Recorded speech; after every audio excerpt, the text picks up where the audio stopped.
Hello नमस्कार दोस्तों, आप लोगों का आपके YouTube channel MSK BM institute में स्वागत है। देखिए, हम लोग जैक बोर्ड का क्लास 11th का मॉडल पेपर डिस्कस कर रहे थे टर्म 1 के लिए, जो एग्ज़ाम होने वाले हैं। ठीक है, 7 तारीख से, मतलब कल से स्टार्ट होने वाले हैं, लेकिन फिजिक्स की यदि हम लोग बात करें तो वो 8 तारीख को एग्ज़ाम होंगे। ठीक है, तो सेट 2 हम लोग डिस्कस करने जा रहे हैं आज। आप लोग इससे पहले यदि सेट 1 नहीं देखे हैं फिजिक्स का तो आराम से देख लीजिए, और केमिस्ट्री का भी सेट 1, सेट 2, सेट 3 अपलोड कर दिया गया है, उस सारे क्वेश्चन को देख लीजिए, क्योंकि आप लोगों को पता है कि अधिकतर जो क्वेश्चन आ रहे हैं वो किससे आ रहे हैं, मॉडल पेपर से ही आ रहे हैं। तो हम लोग आज डिस्कस कर रहे हैं सेट 2, जो जैक बोर्ड के द्वारा रिलीज किया गया है। तो इसमें देखिए, हम लोग क्वेश्चन में देखते हैं। सबसे पहले तो हम लोग जान लेते हैं कि इसमें टोटल कितने क्वेश्चन पूछे जाएंगे। 35 क्वेश्चन पूछे जाएंगे सेट 2 में। टाइम आपको मिलेगा 1.5 घंटे का।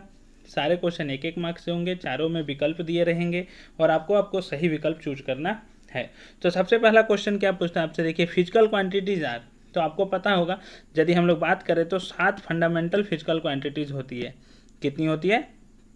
7 फंडामेंटल फिजिकल क्वांटिटीज होती है, जिसमें कौन कौन है? लेंथ है, मास है, टाइम है, फिर हम लोग बात करें तो इलेक्ट्रिक करंट है, फिर टेम्परेचर है, फिर अमाउंट ऑफ सब्सटेंस है और लुमिनस इंटेंसिटी होती है। तो 7 फिजिकल क्वांटिटी जो फंडामेंटल हैं, तो इस क्वेश्चन का आंसर क्या हो जाएगा? बी नंबर इसका सही आंसर हो जाएगा, यदि हम लोग बात करते हैं तो। अब देखिए, अगला क्वेश्चन क्या है आपके पास, which of the following pair has the same dimension. इसमें से कौन सा पेयर है जिसका सेम डायमेंशन है? यही क्वेश्चन आपको सेट 1 में भी मिला था। आप लोग यदि सेट 1 नहीं देखे हैं तो उसे भी देखिए, और इस क्वेश्चन के आंसर क्या चल जाएगा आपका? Impulse and momentum. वहाँ पे भी हमने इसे डिस्कस किया है, उससे देख लीजिए आप आसानी से। ठीक है, तो इसका आंसर क्या हो गया? दूसरा। अगला क्वेश्चन क्या पूछता है, in SI system the fundamental units are. देखिए, अभी जो पहला क्वेश्चन पूछा था उसी के बारे में यहाँ पे पूछा जा रहा है कि जो हम लोग यूज करते हैं फंडामेंटल क्वांटिटीज़, उसमें SI यूनिट जो यूज होता है वो क्या यूज होता है। तो ये देखिए, यहाँ पे आपके पास 4 ऑप्शन दिया गया है। यदि हम बात करें तो लेंथ का यूज करते हैं, किस में हम लोग बात करते हैं तो लेंथ यूज होता है मीटर में। ठीक है, मास यूज होता है हम लोग का किलोग्राम में। तो मीटर हो गया, किलोग्राम हो गया, सेकेंड हो गया। फिर यदि हम बात करें तो करंट यूज करते हैं एम्पियर में, टेम्परेचर यूज करते हैं केल्विन में, अमाउंट ऑफ सब्सटेंस मोल में, और लुमिनस इंटेंसिटी कैंडिला में यूज करते हैं। तो ये एकदम सही दिया गया SI यूनिट, जो फंडामेंटल SI सिस्टम दिया गया फंडामेंटल यूनिट्स का। तो थर्ड नंबर क्वेश्चन के आंसर क्या हो जाएगा? ए हो जाएगा आपका। ठीक, अगले क्वेश्चन की ओर आगे बढ़ते हैं। तो अगला क्वेश्चन देखिए क्या बोलता है आपका, रिजोल्यूशन इज ए। रिजोल्यूशन क्या होता है? तो देखिए, रिजोल्यूशंस के बारे में यदि हम बात करें तो वो होता है smallest amount of input signal change that the instrument can detect reliably. मतलब आसानी से कितना वो अपना जो अमाउंट है, जो इनकरेक्ट, मतलब यदि आसानी से डिटेक्ट कर लेता है, उसी को हम लोग क्या बोलते हैं? रिजोल्यूशन। जैसे कि आप एक थर्मामीटर का एग्जांपल ले लीजिए कि 1 डिग्री सेल्सियस वो रिजोल्यूशन कर रहा है, यदि उसका 1 डिग्री सेल्सियस मार्क किया गया है तो। ठीक है, तो 1 डिग्री सेल्सियस, तो स्मॉलेस्ट चेंज इन क्वांटिटी जो हम लोग को देता है कि वो कितना रीडिंग को, मतलब चेंज जो हो रहा है रीडिंग में, इंस्ट्रूमेंट्स में, वो बता सकता है, वही क्या कहलाता है? उसका रिजोल्यूशंस। ठीक है, तो इसका आंसर क्या हो जाएगा? सी नंबर हो जाएगा आपका, smallest amount of input signal change that a instrument can detect reliably. Reliably मतलब इजिली, आसानी से जो डिटेक्ट कर सकता है, जो सबसे कम जो सिग्नल चेंजेस है उसको, उसी को हम लोग क्या बोलते हैं? Resolution. Absolute error of the measurement is. जो एब्सोल्यूट एरर है मेजरमेंट में, वो बेसिकली क्या होता है? तो हम लोग यदि एब्सोल्यूट एरर का बात करें तो वो होता है जो आपका मीन वैल्यू है ना, और इंडिविजुअल वैल्यू यदि ईच का लिया गया, उसका जो डिफरेंस होगा और उसका जो मैग्नीट्यूड होगा, उससे ही हम लोग क्या बोलेंगे? Absolute error. मतलब एब्सोल्यूट एरर कहाँ से हम लोग मेजर करते हैं? जो वैल्यू दिया गया उसको मीन वैल्यू का से हम लोग उसका डिफरेंस निकालते हैं, उसका जो मैग्नीट्यूड होता है उसी को हम लोग क्या बोलते हैं? Absolute error. तो कहाँ से हम लोग यदि बात करें तो इस क्वेश्चन का आंसर हो जाएगा आपका, देखिए, the difference between the individual measurement and true value of the quantity. True value of the quantity, the difference between the individual measurement and true value of the quantity, इसका सही answer हो जाएगा आपका। ठीक, अगला क्वेश्चन है आपके पास, a boy starts from a point A, travels to a point B at a distance of 1.5 km and returns to A if he takes 1 hour to do so his average velocity is. देखिए एक लड़का है जो एक point A से B की ओर जाता है, फिर वो बी से रिटर्न होके ए के पास आ जाता है। तो कि पूछा जा रहा है कि कितना होगा एवरेज वेलोसिटी। तो एवरेज वेलोसिटी क्या होता है यदि हम बात करें तो यहाँ पे देखिए वेलोसिटी जो है वो डिस्प्लेसमेंट पे डिपेंड करता है, और लड़का बी पे जाने के बाद ए पे रिटर्न आ जाता है। तो हम यदि बात करें तो डिस्प्लेसमेंट अपॉन टाइम हम लोग को क्या मिलता है, वेलोसिटी मिलता है। और आपको पता है कि यदि हम जिस पॉइंट से चले और उसी पॉइंट पर रिटर्न आ गए तो मेरा डिस्प्लेसमेंट हो गया जीरो। तो जीरो अपॉन समथिंग जो होगा टाइम के साथ उसका वैल्यू कितना हो जाएगा, जीरो हो जाएगा। तो यहाँ पे एवरेज वेलोसिटी कितना हो जाएगा, जीरो हो जाएगा। ठीक है, अगला क्वेश्चन है आपके पास। देखिए अगला क्वेश्चन क्या बोलता है, एक लड़का है, इफ अ बॉय नहीं एक बॉडी है, a body starts from rest and travel with uniform acceleration on a straight line. तो देखिए स्टार्ट फ्रॉम रेस्ट बोला है, मतलब रेस्ट से स्टार्ट हो रहा है, मतलब यू आपका कितना दिया हुआ है, zero, with uniform acceleration on a straight line. If its velocity after making a displacement of 32 metre, displacement कितना हो गया 32 मीटर का, इसका वेलोसिटी कितना हो गया 8 मीटर पर सेकेंड। तो आपसे पूछा जा रहा है कि इसका एक्सेलरेशन कितना होगा। तो भी देखिए एक्सेलरेशन पूछा जा रहा है, तो वी यू एस और ए में जो फॉर्मूला आपको पता है काइनेमेटिक्स का वो क्या है, वी स्क्वायर बराबर यू स्क्वायर प्लस 2as। तो वी स्क्वायर तो मतलब 8 का स्क्वायर, यू का स्क्वायर मतलब 0 का स्क्वायर, 2as, ए तो हमको निकालना है और एस दिया हुआ है 32। तो 8 का स्क्वायर हुआ 64 इज इक्वल्स टू, यहाँ पे देखिए तो ये भी बन गया 64a, तो a बराबर हो गया 1, ए बराबर कितना हो गया 1 मीटर पर सेकेंड स्क्वायर। तो इसका एक्सेलरेशन कितना हो गया 1 मीटर पर सेकेंड स्क्वायर। इसको हम लोग आसानी से कट कर सकते हैं। ठीक, अगला क्वेश्चन क्या बोलता है आपके पास, which one of the following is the unit of velocity. देखिए कितना सिंपल क्वेश्चन पूछ रहा है, वेलोसिटी का क्या यूनिट होगा, कितना आसान क्वेश्चन है। वेलोसिटी का यूनिट क्या होता है हम लोग के पास, आप बताइए। आप बोलिएगा सर मीटर पर सेकेंड होता है, और क्या होता है, हाँ तो इसका आंसर हो जाएगा मीटर पर सेकेंड। ठीक है, अगले क्वेश्चन की ओर आगे बढ़े। तो देखिए अगला क्वेश्चन क्या बोलता है आपका, a body starts from rest, एक बॉडी है जो रेस्ट से स्टार्ट होता है। देखिए जो जो बोलते जा रहा है उसको आप लिखते रहिए। बॉडी स्टार्ट्स फ्रॉम रेस्ट मतलब यू आपका जीरो दिया गया है, and travels for T second, time T दिया गया है, टाइम कितना दिया गया है टी। आगे बोलता है यूनिफॉर्म एक्सेलरेशन, एक्सेलरेशन दिया हुआ है 2 मीटर पर second square. If the displacement made by it is 16 metre, displacement दिया गया है आपके पास 16 मीटर, तो the time of travel T is, तो time of travel T is यदि हम बात करें तो देखिए आपके पास क्या दिया गया है, यू दिया गया है, टी दिया गया है, ए दिया गया है और एस दिया गया है। इससे रिलेटेड आपको कौन सा फॉर्मूला पता है काइनेमेटिक्स में, तो आप बोलिएगा सर एस बराबर U T plus half A T square. इसमें यही चीज़ यूज हो रहा है हम लोग का, चार चीज़। तो मैं क्या करूँगा उसके जगह वैल्यू पुट करूँगा, एस के जगह 16 यू इंटू टी, तो यू जीरो है तो यू इंटू टी हो जाएगा 0 प्लस हाफ इंटू ए के जगह 2 और टी के जगह टी ही पुट करना है, तो 2 से 2 कैंसिल आउट हो गया। तो आपको ऐसे देखिए टी स्क्वायर बराबर कितना आ गया 16। तो यहाँ से यदि हम टी का वैल्यू निकालेंगे तो +4 भी आएगा -4 भी आएगा, एंड टाइम कभी भी माइनस में नहीं हो सकता है। तो हम लोग टी को कितना लेंगे 4 सेकेंड, कितना सेकेंड 4 सेकेंड। तो इस तरह से हम लोग इस तरह के सवाल को हल कर सकते हैं। तो इस क्वेश्चन में क्या हो गया, टी बराबर 4 सेकेंड। तो देखिए आपको काइनेमेटिक्स का सारा फार्मूला याद होना चाहिए। ठीक है, कौन कौन सा फार्मूला, वी स्क्वायर बराबर यू स्क्वायर प्लस 2s, जो बेसिक फार्मूला है, बहुत ज़्यादा टफ वाला नहीं, जो हम लोग 10th 9 में पढ़ते 9 में। एस बराबर U T plus half A T square, उससे भी सवाल सॉल्व हो रहा है। आपको सिर्फ करना क्या है कि जो गिवन है उसको लिखना है और जो फाइंड आउट करना है उसको लिखना है और अप्लाई कर देना है, सिंपल सा फॉर्मूला। अगले क्वेश्चन की ओर आगे बढ़िए और देखते हैं हम लोग अगला क्वेश्चन क्या दिया गया है। अगला क्वेश्चन बोलता है a body starts from rest. फिर से देखिए स्टार्ट फ्रॉम रेस्ट का मतलब समझिए कि यू हो गया 0। ठीक है, बोलता है कि a body comes to rest मतलब भी 0 हो जाता है, स्टार्ट फ्रॉम रेस्ट मतलब यू 0 है। एक्सेलरेशन दिया हुआ है 2 मीटर पर सेकेंड स्क्वायर। ठीक है, 2 मीटर पर सेकेंड स्क्वायर। डिस्प्लेसमेंट बोलता है if it displacement at the end of 3 second, time दिया गया है 3 सेकेंड और आपसे डिस्प्लेसमेंट पूछ रहा है। तो फिर से वही फार्मूला एस बराबर U T plus half A T square. तो यू जीरो है तो यू टी जीरो हो जाएगा, ए 2 है और टाइम यदि हम बात करें तो 3 दिया हुआ है, तो 2 कैंसिल आउट, 3 का स्क्वायर हो गया 9 मीटर। तो आपका आंसर हो जाएगा ए नंबर, क्या हो जाएगा 9 मीटर।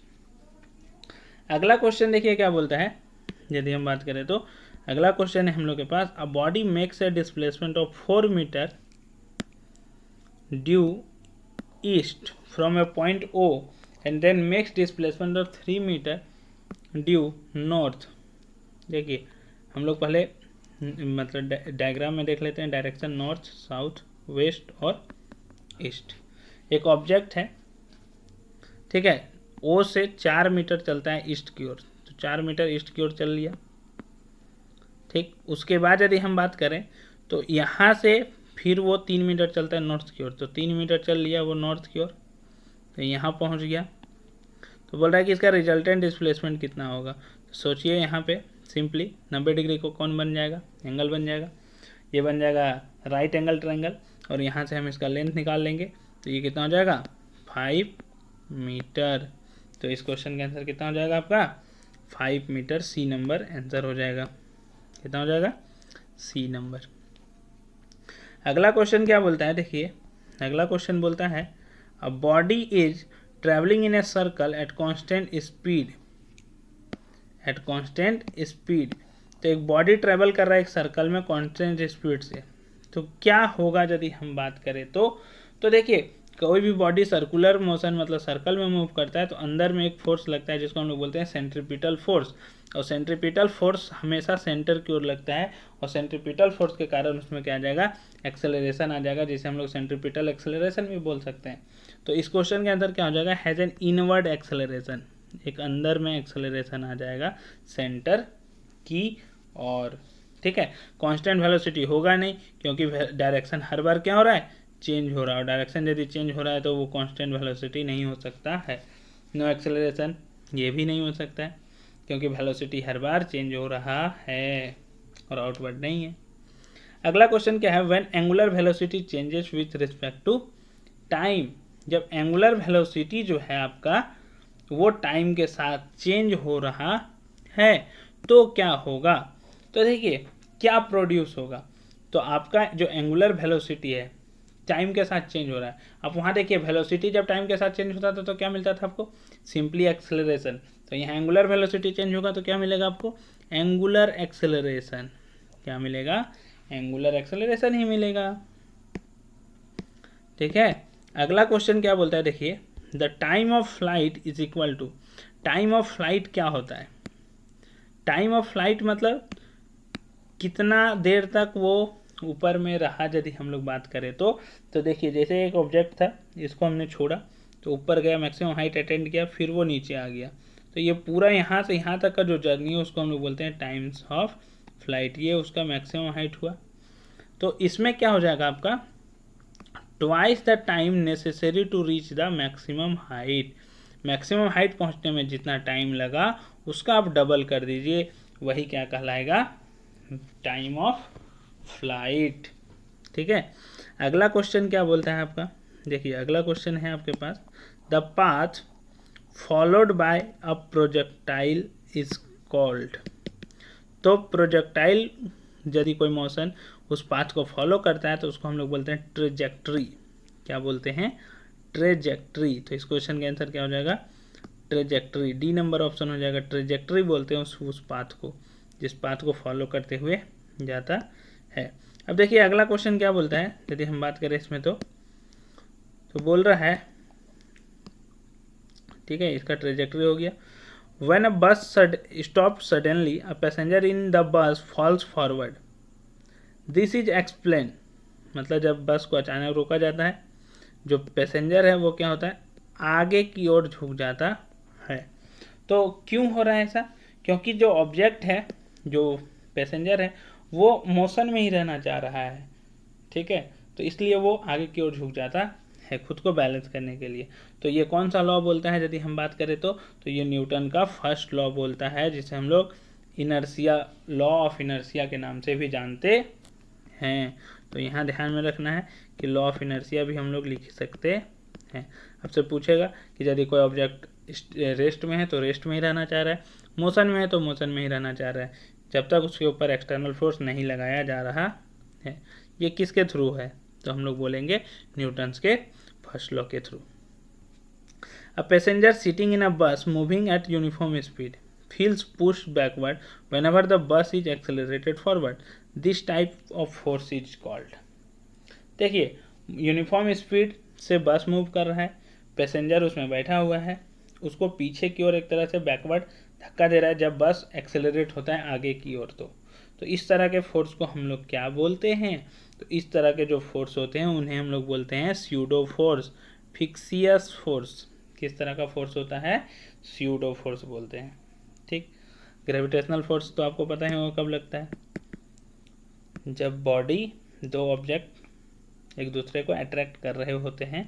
तो अगला क्वेश्चन क्या है देखिए, इसमें यदि हम लोग बात करते हैं तो इसमें बोलता है हम लोगों के पास a body of mass 5 kg,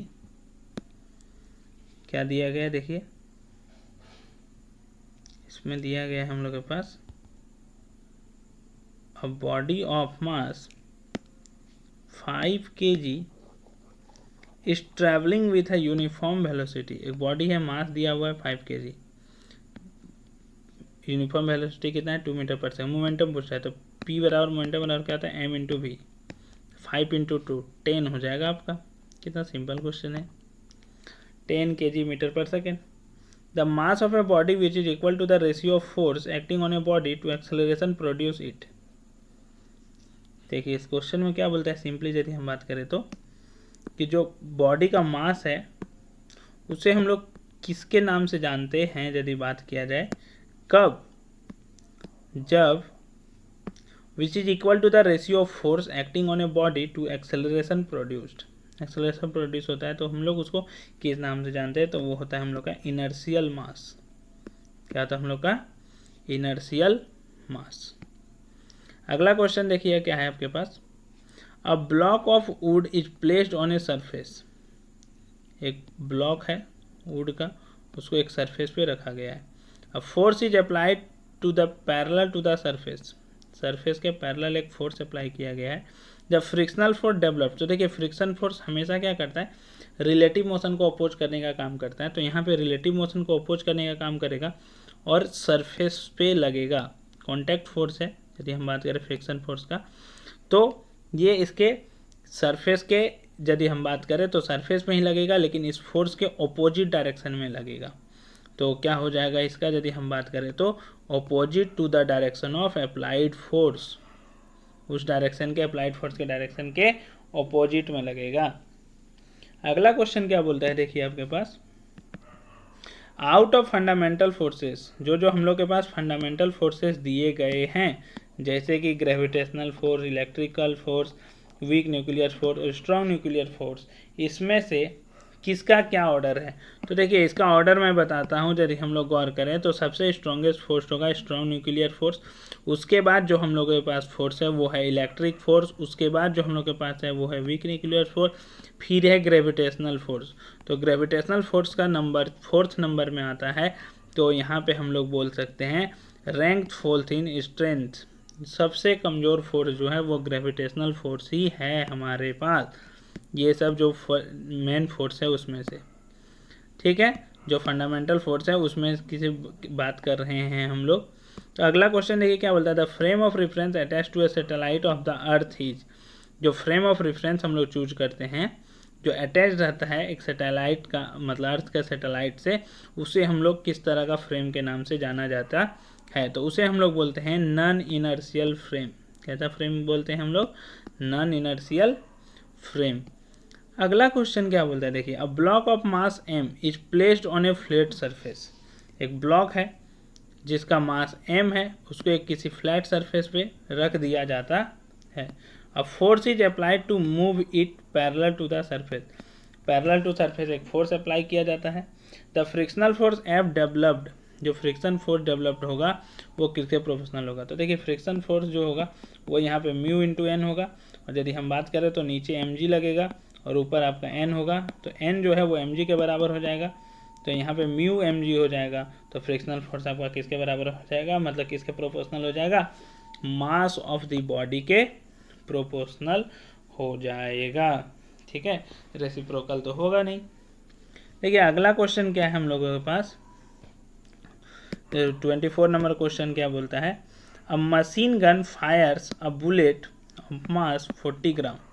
एक मशीन गन है, उससे क्या किया जा रहा है, बुलेट फायर किया जा रहा है, जो कितना ग्राम का है, यदि हम लोग बात करें तो वो है 40 ग्राम का। ठीक, तो 40 ग्राम का दिया गया है, उसका वेलोसिटी कितना दिया गया है यदि बात करें तो वो है 1200 मीटर पर second. The man holding it can exert a maximum force on 144 Newton on the gun. यदि हम बात करें तो 144 न्यूटन मैक्सिमम फोर्स लगा सकता है वो। तो how many bullets can be fired per second at the most.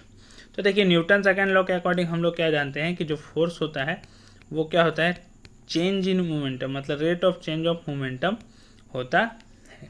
तो यदि हम मान लेते हैं कि n नंबर ऑफ जो है वो बुलेट फायर किया गया है, तो यदि हम बात करें कि कितना फोर्स अप्लाई किया गया, तो फोर्स बराबर आपका क्या हो जाएगा, n इंटू एम भी हो जाएगा आपका मोमेंटम। तो यहाँ से यदि हम बात करते हैं, ठीक है, यदि dp बाई डी था, यहाँ पे देखिए dp बाई dt था, तो आपका फोर्स बराबर क्या हो गया, यहाँ पे यदि हम वैल्यू पुट करते हैं p का, ये आपका यहाँ पे यदि हम लोग बात करते हैं जो अप्लाई किए हम लोग, तो हमारे पास देखिए क्या हो जाएगा, F बराबर एन एम भी था और F बराबर क्या था, D P by D T. तो ये दोनों सेम होगा या नहीं होगा, तो आप बोलेंगे हाँ ये दोनों तो सेम होगा। तो यहाँ पे हम लोग क्या अप्लाई करेंगे, हम लोग को क्या निकालना है, आपको निकालना है how many bullets can fired per second at the most, मतलब D N by D T निकालना है। यदि हम लोग बात करें तो हमें क्या निकालना है, D N by D T. तो हम लोगों के पास क्या हो जाएगा, देखिए D N by D T कैसे निकलेगा यदि हम बात करें तो यहाँ पे हम लोग D N by D T एक साथ रख लेते हैं। देखिए D N by D T को एक साथ रख लिए, बाकी इधर भेज दिए, तो क्या हो गया, एफ बाई एम भी, एफ बाई क्या हो गया, एम भी हो गया हम लोगों का। ठीक है, अब यहाँ से हम लोग आसानी से क्या कर सकते हैं, कैलकुलेट कर सकते हैं। यहाँ पे हो जाएगा हम लोगों का, वैल्यू पुट करेंगे फोर्स का 144 न्यूटन, और मास दिया गया है मेरा, यदि हम बात करें तो 40 ग्राम है, तो इसको केजी में बदलेंगे तो हो जाएगा 40 इंटू 10 की पावर -3 इंटू ये हो जाएगा मेरा 1200 मीटर पर सेकेंड। ठीक, अब इसको हम लोग सॉल्व करेंगे, जो आएगा वो हम लोग का हो जाएगा आंसर। ठीक, तो देखिए इसको हम लोग सॉल्व करते हैं, तो यहाँ पे 10 की पावर -3 है, तो ऊपर जाएगा तो हो जाएगा 10 की पावर 3, और नीचे में है आपका 40 इंटू 1200। तो यहाँ पे देखिए 2 और एक 3 जीरो से 3 जीरो ख़त्म, 12 का टेबल से 12 बार में, 4 का टेबल से 3 बार में, कितना आ गया, 3, कितना आ गया, 3 आ गया। ठीक है, तो इस तरह से हम लोग इस सवाल को क्या कर सकते हैं, सॉल्व कर सकते हैं। ठीक देखिए मैं फिर से बता देता हूँ, ये था हम लोग का force D P by D T, हमको पता है मोमेंटम क्या होगा, एन एम भी हो जाएगा, एम भी। ठीक है, तो P बराबर हो गया हम लोग का एन एम भी। उसके बाद फोर्स यहाँ से निकाल सकते हैं, D P by D T था हम लोग का, फोर्स के जगह D P by D T, तो P का वैल्यू पुट कर दिए हम लोग, और यहाँ से D N by D T calculate कर लिए, तो D N by D T हम लोग को पता चला कि F बाई क्या होगा, एम भी होगा, और सबका वैल्यू पुट कर दिए और उसको सॉल्व कर दिए। ठीक है, अगले क्वेश्चन की ओर आगे बढ़ते हैं। तो देखिए अगला क्वेश्चन है हम लोग के पास, a body of mass 10 kg, एक बॉडी है जिसका मास दिया गया है 10 kg, is travelling with uniform speed of 5 metre पर सेकेंड। काइनेटिक एनर्जी का फार्मूला क्या होता है, हाफ एम वी स्क्वायर। तो एम है 10 और स्पीड है 5, तो 5 इंटू 5 कर दीजिए, तो 2 का टेबल से 5 बार में कट गया, तो 125 जूल आ जाना चाहिए आपका आंसर। तो आपका आंसर क्या हो जाएगा, 125 जूल। ठीक है, इस तरह से हम लोग इसको सॉल्व कर लिए। अब अगला क्वेश्चन क्या बोलता है आपके पास, देखिए a quantity of work of 1000 joule is done in 2 seconds, the power utilise. तो वर्क पावर बराबर क्या होता है, वर्क अपॉन टाइम। तो 1000 जूल था, तो 1000 डिवाइडेड बाई 2, तो कितना हो गया, 500 वाट हो गया, जूल पर सेकेंड वाट होता है, तो 500 वाट हो जाएगा, डी नंबर आपका आंसर हो जाएगा। ठीक है, अगला क्वेश्चन क्या बोलता है, देखिए 27 नंबर जो क्वेश्चन है आपके पास, बॉडी ऑफ मास 10 kg, एक बॉडी है जिसका मास कितना दिया गया है, 10 kg दिया गया है, moving at a height of 2 metre, 2 metre का हाइट चढ़ रहा है, उसका स्पीड है 2 मीटर पर सेकेंड, टोटल एनर्जी पूछ रहा है, तो टोटल एनर्जी क्या होगा, kinetic energy plus potential energy, तो काइनेटिक एनर्जी क्या होता है, हाफ एम वी स्क्वायर, तो एम हो गया आपका 10 इंटू वी स्क्वायर, स्पीड हो गया 2, तो 2 इंटू 2 प्लस पोटेंशियल एनर्जी क्या होता है, एम जी एच, तो एम हो गया 10 इंटू जी, जी को कितना ले लें 9.8 ले लेते हैं हम लोग, और इंटू यदि हम बात करें तो एच, एच कितना है 2, तो यहाँ से यदि हम लोग सॉल्व करते हैं तो 2 और 2 कैंसिल आउट, ठीक है, तो हाफ एम वी स्क्वायर था यहाँ पे, तो यहाँ से आया आपका 20 प्लस यहाँ से कितना आ जाएगा आपका 98 इंटू 2, तो 98 इंटू 2, देखिए दोनों गुना करेंगे तो 98 आ जाएगा, और फिर इंटू 2, तो कितना आ जाएगा हम लोग के पास 196, ठीक है, तो 196 प्लस 20 कितना हो जाएगा 216 जूल, तो 216 जूल, तो इस क्वेश्चन का आंसर क्या हो गया, बी नंबर, ठीक है। तो आप लोगों को सिर्फ फार्मूला याद रखना है, देखिए फार्मूला याद रखने से सवाल कितनी आसानी से हम लोग का सॉल्व हो रहा है यदि हम लोग बात करते हैं। तो अगले क्वेश्चन की ओर आगे बढ़ते हैं, तो देखिए अगला क्वेश्चन क्या बोलता है, देखिए दो मासेस दिया गया है, एक 1 ग्राम का और एक 4 ग्राम का, moving with equal kinetic energy, दोनों का काइनेटिक एनर्जी जो है वो इक्वल है, तो आपसे पूछ रहा है the ratio of magnitude of their linear momentum, तो लीनियर मोमेंटम के साथ उसका क्या इफेक्ट होगा यदि हम लोग बात करें तो देखिए पहले मैं बता दूं काइनेटिक एनर्जी और मोमेंटम के साथ जो रिलेशन है उसके बारे में। काइनेटिक एनर्जी जो होता है वो होता है पी स्क्वायर अपॉन 2m, ठीक है, 2m काइनेटिक एनर्जी, p क्या है, मोमेंटम है। तो क्वेश्चन में क्या बोलता है कि मोमेंटम दोनों मतलब काइनेटिक एनर्जी दोनों का सेम है, तो यदि हम बात करें तो p1 square divided by 2m1 बराबर p2 square divided by 2m2 होगा, ठीक है, पहला और दूसरा दोनों का क्या हो गया, सेम हो गया। तो मोमेंटम की यदि हम लोग बात करते हैं तो आपसे क्या पूछ रहा है, लीनियर मोमेंटम, मतलब आपसे p1 बाई p2 का ही वैल्यू पूछ रहा है, तो p1 square divided by 2m1, तो यहाँ देखिए 1 ग्राम है, इसको भी किलोग्राम इसको भी किलोग्राम में बदल सकते हैं, लेकिन ये रेशियो है तो आपस में कैंसिल आउट हो जाएगा, तो नहीं भी बदलेंगे तो कोई दिक्कत नहीं है, रेशियो में कोई दिक्कत हम लोग को नहीं होता है। तो देखिए अब यदि हम लोग इसको यहाँ पे सॉल्व करेंगे तो 2 और 2 कैंसिल आउट हो जाएगा, तो यहाँ पे आपके पास आएगा p1 square divided by p2 square, p2 square को हमने इधर ला लिया तो वहाँ चल गया 1/4, तो इसको जब हम लोग p1/p2 में कन्वर्ट करेंगे तो इधर स्क्वायर है तो इधर क्या हो जाएगा, स्क्वायर रूट बन जाएगा, तो क्या बन जाएगा 1/2, 1/2 मतलब क्या होता है 1:2, तो 1:2 किस ऑप्शन में है, देखिए इसी में तो है, बी नंबर ऑप्शन में है, ठीक है। तो इस तरह से हम लोग सॉल्व कर सकते हैं, काइनेटिक एनर्जी यदि दिया हुआ तो आसानी से। अगला क्वेश्चन देखिए क्या बोलता है आपके पास, अगला क्वेश्चन हम लोगों के पास दिया गया है कि एक बॉडी है जिसका मास दिया गया है 100 kg, falls from a height of 10 metre, जो कितना हाइट से गिर रहा है, 10 मीटर के हाइट से गिर रहा है, तो उसका काइनेटिक एनर्जी कितना होगा। तो काइनेटिक एनर्जी जो होगा वो बेसिकली किस में जो इंक्रीज होगा वो क्या होगा, पोटेंशियल एनर्जी पूरी तरह से किस में कन्वर्ट हो जाएगा, काइनेटिक एनर्जी में। तो यहाँ पे कितना हो जाएगा, यदि हम बात करें तो 100 kg है और उसका हाइट कितना है 10, तो 100 इंटू 10 कितना हो जाएगा आपके पास 1000 जूल, ठीक, 1000 जूल हो जाएगा। अब यहाँ पे यदि हम बात करते हैं तो आपका mg आया है सिर्फ, अभी m इंटू एच हुआ है, तो mgh तो 100 इंटू 9.8 इंटू 10, तो कितना होगा आपके पास 9800 जूल, ठीक है। यहाँ पे ध्यान रखिएगा ये दोनों मिलके 1000 बना था और यहाँ पे 9.8 यदि हम मल्टीप्लाई करेंगे तो कितना हो जाएगा हम लोग का 9800 जूल, तो 9800 जूल किस में, पोटेंशियल एनर्जी किस में कन्वर्ट होगा, काइनेटिक एनर्जी में, वही तो बढ़ेगा, तो आपका आंसर हो जाएगा 9800 जूल।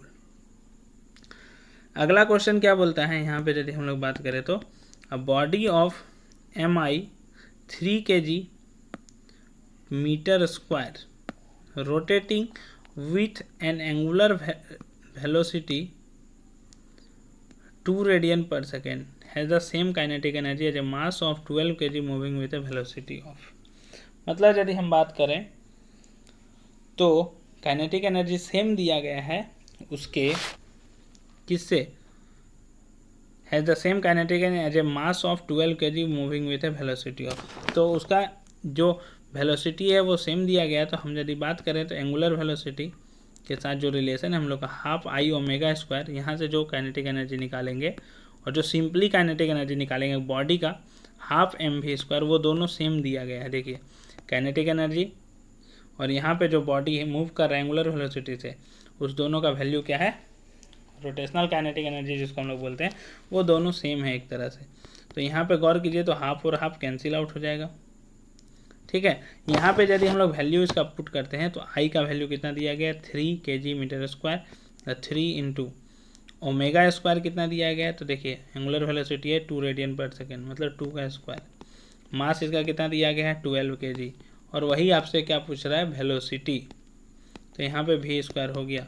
तो यहाँ पे आप ध्यान दीजिए 3 इंटू 4 होगा और ये 12 नीचे आ जाएगा तो 12 हो गया, इधर बचा वी स्क्वायर, तो 12 से 12 एक तरह से कट गया तो वी स्क्वायर बराबर 1 आ गया, तो वी बराबर प्लस माइनस होगा तो यहाँ पे क्या हो जाएगा सिंपली 1, माइनस को नहीं लेंगे तो वी बराबर हो जाएगा 1 मीटर पर सेकेंड। तो ये नंबर आंसर हो जाएगा इस क्वेश्चन का। अगला क्वेश्चन क्या बोलता है, यदि हम बात करें तो देखिए अगले क्वेश्चन में क्या बोला गया है, इस क्वेश्चन में एक पार्टिकल्स है performing uniform circular motion has angular momentum L, जिसका एंगुलर मोमेंटम कितना दिया गया है एल दिया गया है। If its angular frequency is doubled and its kinetic energy half then the new angular momentum is. तो सबसे पहले तो मैं बता देता हूँ एल बराबर क्या होता है आई ओमेगा, और काइनेटिक एनर्जी जो है हम लोग का क्या है हाफ आई ओमेगा स्क्वायर, ठीक है। तो यहाँ से हम लोग रिलेशन लाने की कोशिश करते हैं यदि हम लोग बात करें तो, ठीक है। एल बराबर क्या है आई ओमेगा और के बराबर क्या है हाफ आई ओमेगा स्क्वायर, ठीक। तो आई ओमेगा जो एल है एंगुलर मोमेंटम, उसका वैल्यू यहाँ से हम कैलकुलेट करते हैं। तो देखिए आई ओमेगा कितना होगा, यहाँ से यदि हम देखें तो half I omega into omega रख देते हैं, तो ये जो ओमेगा है और 2 है वो बराबर के इधर चल जाएगा, तो यहाँ से अब गौर कीजिए तो 2k/w बराबर आ जाएगा आपका आई ओमेगा, ठीक। और आपका एल बराबर क्या होता है आई ओमेगा, तो मतलब एल जो है वो क्या हो गया 2k/ओमेगा, ठीक। अब नया में क्या कर रहा है आपका काइनेटिक एनर्जी जो है उसको कर दे रहा है हाफ, मतलब k/2, और जो ओमेगा जो है आपका उसका कर दे रहा है ट्वाइस, डबल। तो जो नया मिलेगा आपको जिसको हम एल डैश बोल देते हैं वो कितना होगा, देखिए 2 इंटू काइनेटिक एनर्जी, तो काइनेटिक एनर्जी हो गया हाफ और ओमेगा जो है वो हो गया डबल, क्या हो गया डबल। तो देखिए इसको यदि हम लोग देखते हैं तो ये कितना आएगा सॉल्व करने के बाद, देखिए ये 2 और ये 2 मिलकर बन जाएगा 1/4 और इधर आपका बच जाएगा 2k/w, और देखिए ये 2k/w पहले था l के रूप में, तो ये क्या हो गया 1/4l, तो l/4 जिसमें होगा वो आंसर हो जाएगा आपका, तो बी नंबर आपका आंसर हो गया l/4 करके, ठीक है। इस तरह से हम लोग इस तरह के सवाल को हल करते हैं यदि हम लोग बात करें तो। अब अगला क्वेश्चन की ओर आगे बढ़ते हैं, तो अगले क्वेश्चन में देखिए क्या दिया गया, जो हम लोग का क्वेश्चन है 32 नंबर, उसमें क्या बोलता है अथीन, इसमें हम लोग के पास बोला जा रहा है a thin uniform circular ring is rolling down on an incline plane of inclination 30 degree without slipping, बिना स्लिप किए हुए उस पर क्या कर रहा है रोल कर रहा है। Its linear acceleration along the incline plane, तो देखिए लीनियर एक्सेलरेशन जो होता है उसका फार्मूला होता है हम लोग के पास g sin theta divided by 1 + I/mr², ठीक है। ये आपका फार्मूला है। और रिंग का जो सर्कुलर रिंग है उसका यदि हम रिंग का बात करें आई का मोमेंट ऑफ इनर्शिया का, तो वो क्या होता है mr² ही होता है। तो यहाँ पे वैल्यू पुट करते हैं, थीटा बराबर 30 डिग्री दिया है, तो और जी का भी वैल्यू दिया है, तो जी देखिए जी के फॉर्म में ही आंसर है, तो उसको हम लोग सॉल्व नहीं करते, g into sine 30 degree divided by 1 + mr² divided by mr², तो ये कट जाएगा तो कितना मिल जाएगा 1, तो जी इंटू साइन 30 डिग्री कितना होता है हाफ, और नीचे में 1 + 1 कितना हो गया 2, तो जी इंटू हाफ डिवाइडेड बाय 2, मतलब बेसिकली कितना आ गया आपका g/4। कितना आ गया g/4। कौन सा ऑप्शन है, सी नंबर, तो हो जाएगा g/4। अगले क्वेश्चन की ओर आगे बढ़ते हैं। तो देखिए अगला क्वेश्चन क्या दिया गया है इसमें, मोमेंट ऑफ इनर्शिया जो है हम लोग का वो डिपेंड करता है किस क्वांटिटी पे। तो मोमेंट ऑफ इनर्शिया जो है हम लोग का वो डिपेंड करता है, यदि हम बात करें तो डिस्ट्रीब्यूशन ऑफ मास पे करता है, मतलब जो पार्टिकल है उसका डिस्ट्रीब्यूशन पे करता है, मास पे भी करता है, position of axis of rotation पे भी करता है। इसका मतलब ऑल ऑफ दीज हो जाएगा इस क्वेश्चन का आंसर। ठीक, अब अगला क्वेश्चन है तो वो क्या है, if a body is rotating about an axis, यदि कोई बॉडी है और वो किसके अलॉन्ग रोटेट कर रहा है, एक्सिस के अबाउट रोटेट कर रहा है, passing through its centre of mass, then its angular momentum is directed along its, इसका जो एंगुलर मोमेंटम है वो किस डायरेक्शन में होगा यदि हम लोग बात करते हैं तो इस क्वेश्चन के अंदर क्या हो जाएगा, एक्सिस ऑफ रोटेशन, रेडियस के अलोंग नहीं होगा, तो उसके डायरेक्टेड नहीं होगा, टेंजेंट भी नहीं होगा, सर्कमफेरेंस क्या हो जाएगा, एक्सिस ऑफ रोटेशन। तो ध्यान में रखना है आपको कि यदि कोई बॉडी रोटेट कर रहा है अपने एक्सिस के अराउंड और वो अपना सेंटर ऑफ मास से भी पास कर रहा है, तो उसका जो एंगुलर मोमेंटम होगा किधर डायरेक्टेड होगा, एक्सिस ऑफ रोटेशन की ओर होगा। अब हम लोग आते हैं सबसे लास्ट क्वेश्चन में, a particles moves on a circular path with decreasing speed, choose the correct statement. एक पार्टिकल्स है जो सर्कुलर पाथ में मूव कर रहा है और उसका स्पीड क्या हो रहा है, घटते जा रहा है। तो देखिए यहाँ पे यदि हम लोग बात करते हैं तो एंगुलर मोमेंटम जो होता है वो क्या होता है, एक्सियल वेक्टर्स होता है, ठीक है, और वो हमेशा डायरेक्टेड होता है एक फिक्स्ड, यदि हम बात करें तो सर्कुलर में परपेंडिकुलरली वो हमेशा मूव करते रहता है।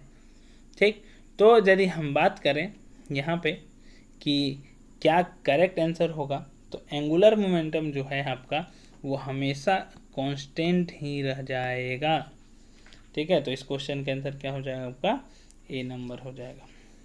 ठीक, क्योंकि उसका स्पीड घट रहा है सर्कुलर पाथ में, तो धीरे धीरे वो क्या होगा, कोलैप्स तो जरूर करेगा, लेकिन आपको ध्यान में रखना है यहाँ पे कि जो एंगुलर मोमेंटम होता है वो एक्सियल वेक्टर होता है, उसका जो डायरेक्शन होता है वो हमेशा एक फिक्स डायरेक्शन होता है, और वो किधर होता है, perpendicular to the plane of rotation, either outward भी हो सकता है और इनवर्ड भी हो सकता है। If the sense of rotate remain same, यदि जो सेंस दिया गया है वो सेम है तो इसका जो डायरेक्शन है वो क्या होता है, परपेंडिकुलर टू द प्लेन होता है। ठीक, तो ये था हम लोग का सेट 2 का जितना भी क्वेश्चन था फिजिक्स का, उसे हमने डिस्कस कर लिया। सेट 1 का फिजिक्स का डिस्कस हो चुका है, यदि आप नहीं देखें तो आप उसे भी देखिए। केमिस्ट्री का भी अपलोड कर दिया गया है, आपको प्लेलिस्ट में जाना है, class 11th board JAC model paper, आप इस प्लेलिस्ट में जाइएगा, आपको सारा केमिस्ट्री फिजिक्स का मिल जाएगा। ठीक है, आपको ये वीडियो कैसा लगा आप हमें कमेंट के माध्यम से बताएं। वीडियो को लाइक करना ना भूलें, अपने ज़्यादा से ज़्यादा दोस्तों को शेयर करें ताकि उन्हें भी इसका लाभ मिल सके और वो भी आसानी से एग्ज़ाम में सवाल को हल कर सके। हम लोग फिर मिलेंगे नेक्स्ट वीडियो में, तब तक के लिए धन्यवाद।